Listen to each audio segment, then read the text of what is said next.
2012ની બોર્ડની પરીક્ષામાં ઉપસ્થિત થનાર આપ સૌએ તનતોડ મહેનત કરી હશે।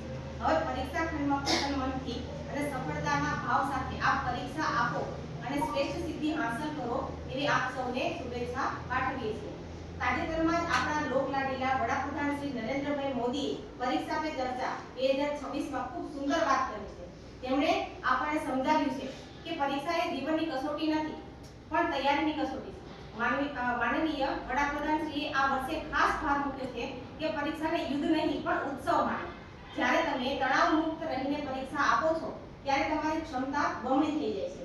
આપણું ગુજરાત આજે શિક્ષણ ક્ષેત્રે નવી ઊંચાઈઓ સર કરી રહ્યું છે। આદરણીય વડાપ્રધાન શ્રીના વિઝન મુજબની રાષ્ટ્રીય શિક્ષણ નીતિ 2020 એ નીતિના અમલીકરણ માટે આપણું રાજ્ય કટિબદ્ધ છે। માનનીય મુખ્યમંત્રી શ્રી ભૂપેન્દ્રભાઈ પટેલના નેતૃત્વમાં ગુજરાત સરકાર વિદ્યાર્થીઓના સર્વાંગી વિકાસ માટે પ્રતિબદ્ધ છે। નવી શિક્ષણ નીતિ દ્વારા આપણે માત્ર ગોખણીય જ્ઞાનને બદલે આપની કૌશલ્ય શક્તિ અને આત્મવિશ્વાસને કેન્દ્રમાં રાખ્યું છે, જેથી આપ સૌ આવતીકાલના વિકસિત ભારતના મજબૂત સ્તંભ બની શકો।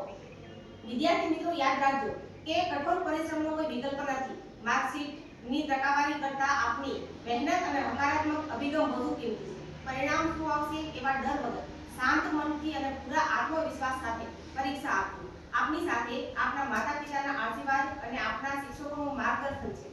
જીવનના જે ક્ષેત્રમાં આપ જાઓ ત્યાં પ્રાણવાન, પ્રજ્ઞાવાન અને ગુણવાન બની જીવનને પાવન અને મનપાવન બનાવશો।